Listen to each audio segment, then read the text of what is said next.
for sentencing. You entered a plea of no contest to the offense of robbery.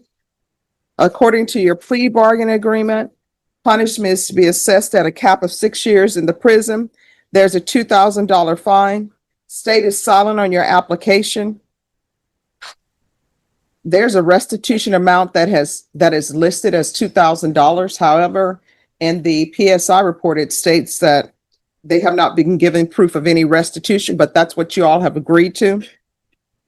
Taking consideration 2025 CC 003927. Have both parties had a chance to review the PSI report and TAP evaluation? I have not, Your Honor, but I believe we're silent, so I don't anticipate having much comment on it.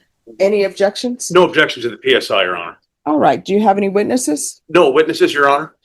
Anything you wish to say on behalf of your client? Yes, Your Honor. We have applied for deferred adjudication. This is Ms. Gonzalez's first offense as an adult. She's young. She's just applied for the ability to go back and obtain her high school diploma that's starting on the 18th. She's currently employed. She has a place to stay. This was a very large lapse of judgment, which she understands. She understands the consequences of her actions. And if the court is willing to grant her the deferred adjudication application we've put in, she understands that even one little toe over the line carries with it some very significant consequences. Judge, we'd ask that you please grant our application for deferred adjudication and allow Ms. Gonzalez to prove to this court that she can be a productive, non-offending member of society. All right, you want to raise your right hand for me, please?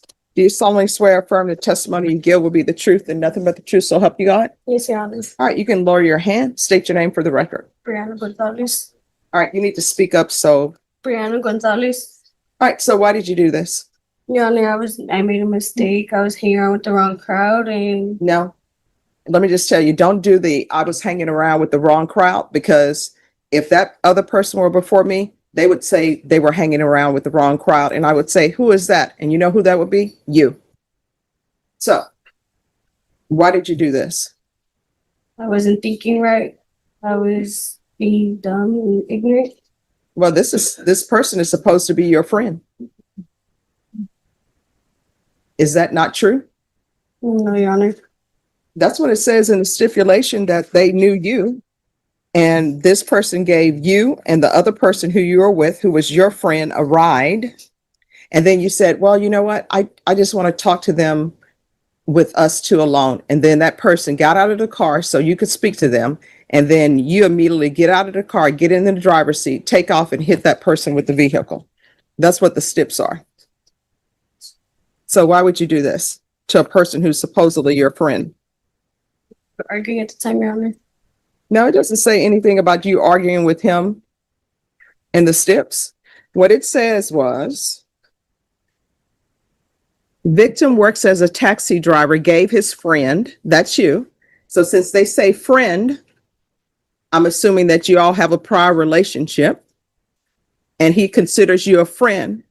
So he gave you a ride and your other friend a ride.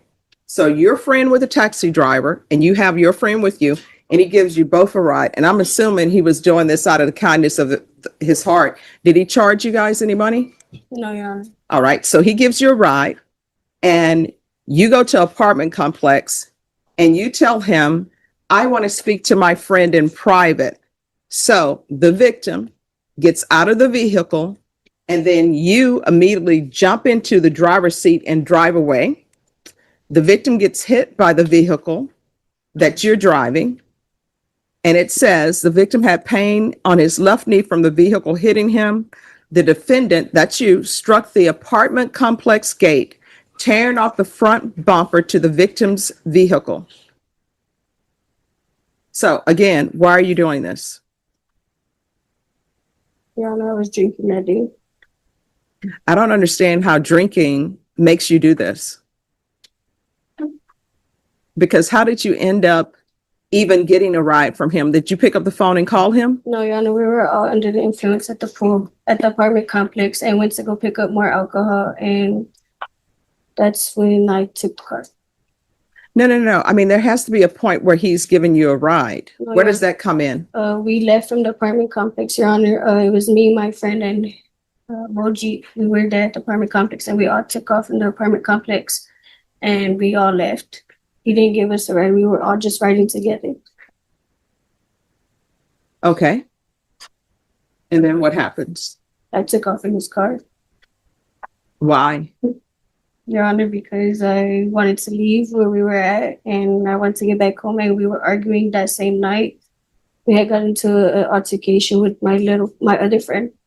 That's not what the steps say. The steps say that you told him that you wanted to speak to your friend in private. No, Your Honor, we didn't speak in private. We were all right there with the windows down. No, I'm just telling you what the stipulations say. So why do you think I should give you probation and not send you to prison? Your Honor, I'd like to get my life together and change my ways. I was a troubled teenager for my grandparents. Grew up in the CPS system, and I always ran away. And I feel like me getting myself together would be better and change my ways so I can accomplish my goals and work and continue taking care of my grandparents. All right. And do you have any children? No, Your Honor. Thank goodness. So you said you grew up in CPS? Yes, Your Honor. So where are your parents? I don't talk to my mom or my biological dad, Your Honor. So you're just living with your grandparents? Yes, Your Honor. And who all lives with the grandparents? It's me and my ex-parents. All right. Anything else? No, Your Honor. All right. And if you're drug tested today, what would the results be? Your Honor, I smoked last night. All right. And did you smoke at your grandparents' house? No, Your Honor. Where did you smoke? Yesterday I went out with friends. See, you're still making the same choices.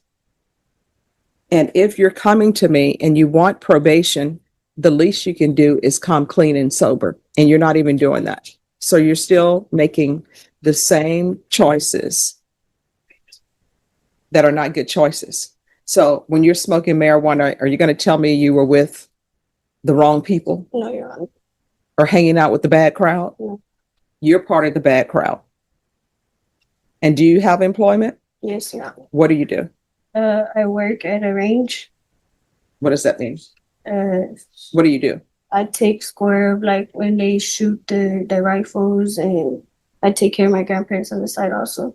All right. So that taking care of the grandparents, you're not doing a good job. So that's not going to be there. So you say you work on a range. So what are they shooting? They're shooting like little birds. You push the button and they shoot. Oh, it's the fake birdie things. And so what is your job? I sit down and I just, I'm a referee pretty much. Okay. And does that pay enough to support you? Yes, And is that a full-time job? it's part-time. All right. So you're going to have to get a full-time job. You understand? And your grandparents, they're letting you stay there. So their rules apply. And if you want me to give you probation in this case, you're going to be on GPS. Sure. Is there anything, State, you wish to say? I know you're silent. I don't know if there's something you wish to say with regards to facts.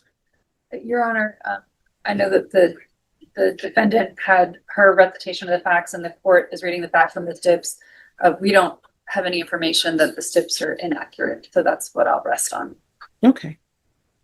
All right. Thank you. Yes, ma'am. I also have a dismissal for you. This is county court. You'll have to take it there. Misdemeanor. Yes. I forgot about that. Thank you. No problem. All right.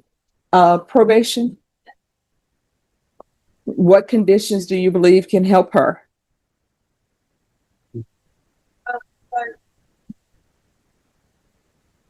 We obviously have drug issues, bad decision making.